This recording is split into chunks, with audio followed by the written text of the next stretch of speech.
একবার মক্কার সকল মুশরিক আর কাফেররা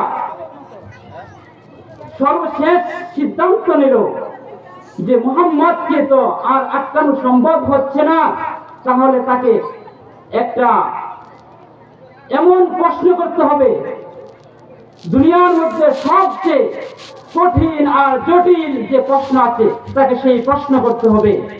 তখন তারা সকলে মিলে যে মদিনা শরীফে যে সেখানে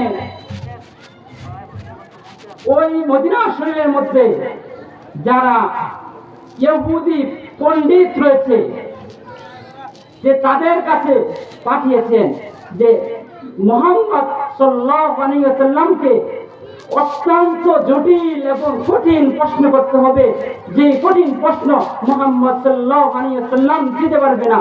আর যদি উনি না দিতে পারেন তাহলে উনি মিথ্যা নবী, উনি বানোয়াট নবী, আমরা তাকে কেউ নবী মানব না। তখন সে ইহুদি পণ্ডিত মক্কার লিডারদেরকে তিনটি প্রশ্ন করলেন, যাও তোমরা মুহাম্মদকে এই তিনটি প্রশ্ন করবে, যদি তিনি এই তিনটি প্রশ্নের উত্তর ভালোভাবে দিতে পারেন তাহলে তিনি নবী, আর নয় তিনি নবী না। এক নম্বর প্রশ্ন, মা হুয়া রূহ, রূহ কি জিনিস? দুই নং প্রশ্ন করলেন আসহাবে কাহাফ কি, আসহাবে কাহাফ সম্পর্কে উনি কি জানেন? তিন নং প্রশ্ন করলেন বাদশাহ যুলকারনাইনকে, এই তিনটি প্রশ্ন করলেন।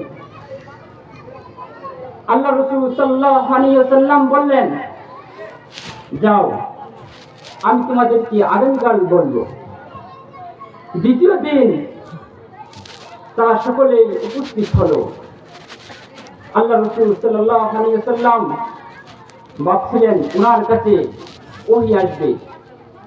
এভাবে তিনি বললেন ওয়াদান উজিবুকুম, ওয়াদান উজিবুকুম।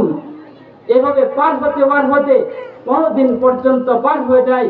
আল্লাহ রাসূল সাল্লাল্লাহু আলাইহি ওয়াসাল্লাম সেই তিন প্রশ্নের উত্তর বলতে পারেন নাই, কারণ আল্লাহ রাসূল সাল্লাল্লাহু আলাইহি ওয়াসাল্লামের অভ্যাস ছিল ওনার কাছে যখন ওহী আসতো, আল্লাহর পক্ষ থেকে ওহী আসতো, বার্তা আসতো, তখনই তিনি বলতেন, তার আগে বলতেন না।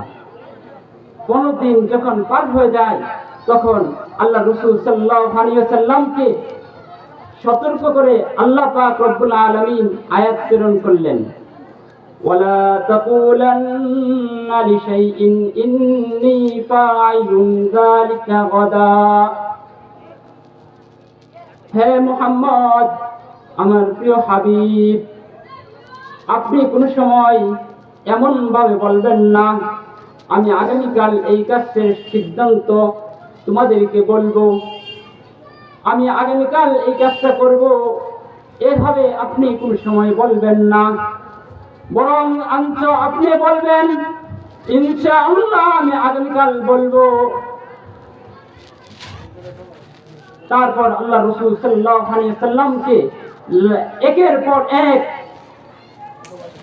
তিনটি প্রশ্নের উত্তর দিয়ে দিলেন, যা সূরা কাহাফের মধ্যে আসহাবে কাহাফ সম্পর্কে লাগাতার 2 পৃষ্ঠা যাবত আম হাসিবতা আন্না আসহাবাল কাহফি, এই এখান থেকে লাগাতার 2 পৃষ্ঠা যাবত আলোচনা এসেছে।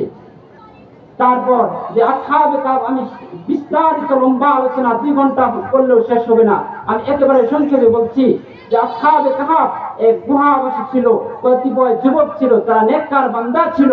সেই সমস্ত নেককার বান্দা সম্পর্কে বলছেন। 2 নং প্রশ্ন ছিল যে মা হুয়া রূহ, রূহ কি জিনিস? তখন আল্লাহ পাক রব্বুল আলামিন আল্লাহ রাসূল সাল্লাল্লাহু আলাইহি ওয়াসাল্লামকে জানিয়ে দিলেন সেটা হলো আমার আদেশ। আর 3 নং প্রশ্নের উত্তর ছিল যে সারা দুনিয়া, পুরা পৃথিবী 4 জন বাদশা শাসন করেছেন। 2 জন হলেন অমুসলিম আর 2 জন হলেন মুসলিম।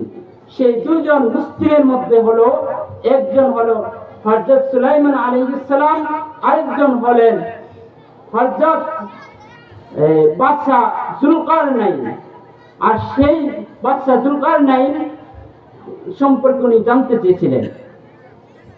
আর হযরত যুলকারনাইন ওনার ঘটনা সম্পর্কেও এভাবে লাগাতার কোরআনুল কারীমে 1.5 পৃষ্ঠা যাবত আলোচনা এসেছে।